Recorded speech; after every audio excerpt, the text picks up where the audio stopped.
Praise the lord.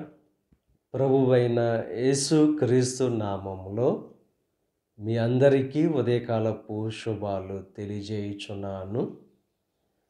ఈరోజు దేవుడు మనకు అనుగ్రహిస్తున్న అతి శ్రేష్టమైన వాక్యము కీర్తనలు 55వ అధ్యాయము 22వ వచనాన్ని చదువుకుందాము.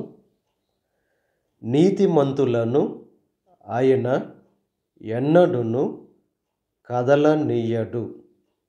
ఈరోజు అతి శ్రేష్టమైన వాక్యం దేవుడు మనకు అనుగ్రహిస్తున్నారు. నీతిమంతులను ఆయన ఎన్నడును కదలనీయడు. నీతిగా జీవించేటప్పుడు అనేకమైన ఆపదలు రావచ్చు, కష్టాలు రావచ్చు, కానీ దేవుడే వారికి తోడుగా ఉంటాడు. నీతిమంతులు సింహము వలె ధైర్యంగా ఉంటారు. నీతి ఘనతకు కారణమవుతుంది. ఉదయకాల సమయంలో నీతిగా జీవిస్తూ దేవుడు అనుగ్రహించే ఆ కృపను పొందుకోవడానికి ప్రయత్నం చేయాలి.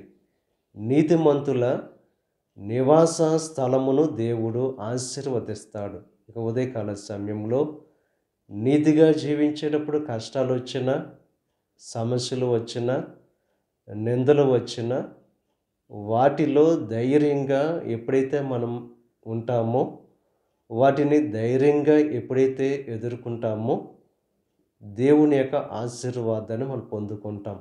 దేవుని యొక్క కృప మనకు తోడుగా ఉండి ఆయన ఆయా సమస్యల్లో, ఆ నిందల్లో, ఆ కష్టాల్లో కదలనివ్వకుండా నిన్ను ఆ సమస్యల్లో హెచ్చించే దేవుడుగా ఆయన ఉన్నాడు. నీతిమంతులు 7 మారులు పడినను తిరిగి లేస్తారని చెప్పి దేవుని యొక్క వాక్యం బహుస్పష్టంగా తెలియజేస్తుంది. కనుక నీతిగా జీవిస్తూ దేవునికి ఇష్టలుగా ఉంటూ దేవుని యొక్క ప్రేమను, దేవుని యొక్క కృపను పొందుకోవలసిందిగా ప్రభు పేరట మిమ్మల్ని కోరుచున్నాను. దేవుడు మిమ్మల్ని దీవించి ఆశీర్వదించి ఆయన కృప మీకు మెండుగా కృమ్మరింప చేయునుగాక. ఆమేన్. ప్రార్థన చేసుకుందాం. పరిశుద్ధుడా, మహోన్నతుడా, సర్వశక్తిమంతుడైన యేసయ్య, ఈ ఉదయకాల సమయంలో నువ్వు అనుగ్రహించిన అతి శ్రేష్టమైన వాక్యాన్ని బట్టి నీకు స్తుతులు చెల్లిస్తున్నాం దేవా. నీతిమంతులను ఎన్నడూ కూడా కదలనీయు అని చెప్పి నీకు వాక్యం ద్వారా నువ్వు తెలియజేసావు. నీతిగా జీవిస్తూ నీ యొక్క ప్రేమను, నీ యొక్క కృపను, నీ యొక్క దయను పొందుకునే భాగ్యాన్ని కలుగు చేయండి. ఈ ప్రార్థనలో ఏకీభవిస్తున్న ప్రతి ఒక్కరిని దీవించి ఆశీర్వదించండి. ఈరోజు తలపెట్టిన ప్రతి కార్యాన్ని సఫలం చేయండి. వారి రాకపోకల్లో నీ కృప అనుగ్రహించండి. ఈ దిన ఆశీర్వాదాలు ప్రతి ఒక్కరి మీద మెండుగా కురంభరింపచేసి నీ దీవులతో నింపి నడిపించమని మా ప్రభువైన యేసు క్రీస్తు నామం పేరట వేడుకొనుచున్నాం తండ్రి. ఆమేన్.